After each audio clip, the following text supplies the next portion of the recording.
айни замон мо дар маҷмӯаи коммунитӣ қарор дорем. Дар ин ҷо ҳамоиш таҳти унвони солимии зан, солимии миллат баргузор гардида истодааст ва дар ҳамоиш зиёда аз 100 нафар бонувон иштирок мекунанд. ҳамоиши солимии зан, солимии миллат бо мақсади баланд бардоштани маърифати тиббии аҳолӣ ва расонидани иттилооти саривақтӣ ба бонувон ҷиҳати пешгирии бемориҳои гуногуни занона доир гашта, дар чорабинӣ фаъолони ҷомеа, намояндагони ташкилоту идораҳои гуногун ва табибони бо таҷриба иштирок доштанд. ҳамоиши мазкур бо ибтикори фонди хайриявии Музаффар дар ҳамкорӣ бо Вазорати тандурустӣ ва ҳифзи иҷтимоии аҳолии Ҷумҳурии Тоҷикистон баргузор гардида. Дар ҳамоиш табибони бо таҷриба, коршиносон, муҳаққиқон ва намояндагони ташкилотҳои ҷамъиятӣ ва намояндагони фаъоли ҷомеа иштирок мекунанд. хеле ки мо медонем солимии зан дар ҷомеа нақши калидӣ мебозад ва аз солимии зан, аз тандурустии ӯ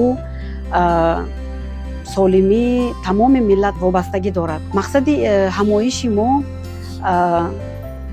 ҷамъ кардани занҳои фаъоли ҷомеа, мутахассисон, корбарон дар соҳаҳои гуногуни тиб бо мақсади огоҳондани занон оиди ғамхорӣ нисбати саломатии худ мебошад. мубориза бо касалиҳои сироятӣ, махсусан бемориҳои сироятии ҷинсӣ, танзими оила, риояи ҳатмии фосилаи байни таваллуд, пешгирии бемориҳои занона, хоса саратони узвҳои занона ва беҳдошти ҳолати равонии бонувон аз мавзӯъҳои марказии ҳамоиши солимии зан, солимии миллат буданд. шумораи занони мубталои саратон дар ҷумҳурӣ мутаассифона зиёд шуда истодааст ва ин падидаи глобалӣ аст. Ин фақат хоси Тоҷикистон нест ва барои ҳамин иқдом кардем як лоиҳае бо номи зиндагӣ бидуни саратон. Ин лоиҳае ки зиёда аз 2 сол амалӣ мешавад, бозам дар якҷоягӣ бо Вазорати тандурустӣ ва мақсади ин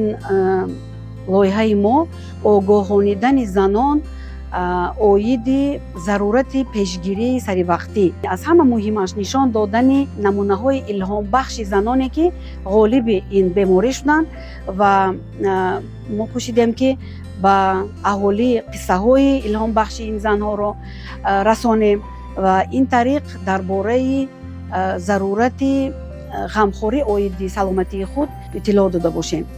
Бо назардошти он ки дар ҷумҳурӣ ҳамаи занҳо ба ташхис дастрасӣ надоранд, мо иқдом кардем дар 4 ноҳияи вилояти Хатлон ташхиси ройгон барои зиёда аз 200 нафар занон ташкил кардем ва онҳоро баъд аз ташхис роҳнамоӣ кардем, албатта бо истифодаи духтурони бо таҷриба, табибони таҷриба дар соҳаи ҳам гинекология, ҳам саратоншиносӣ, онҳоро роҳнамоӣ кардем барои қадамҳои минбаъдаашон. дар рафти чорабинӣ байни бонувон ва табибони таҷрибадор саволу ҷавоб сурат гирифта, занону духтарон ба бисёр суолҳои худ дар боби роҳҳои ҳифзи саломатӣ посух гирифтанд. таъкид карда шуд ки саломатӣ неъмати бебаҳо буда, ҳар як шахс, махсусан бонувон, бояд саломатии ҷисмонӣ ва рӯҳию равонии худро эҳтиёт намоянд, зеро солимии ҷомеа ва солимии миллат ба саломатии зан, модар сахт вобастагӣ дорад.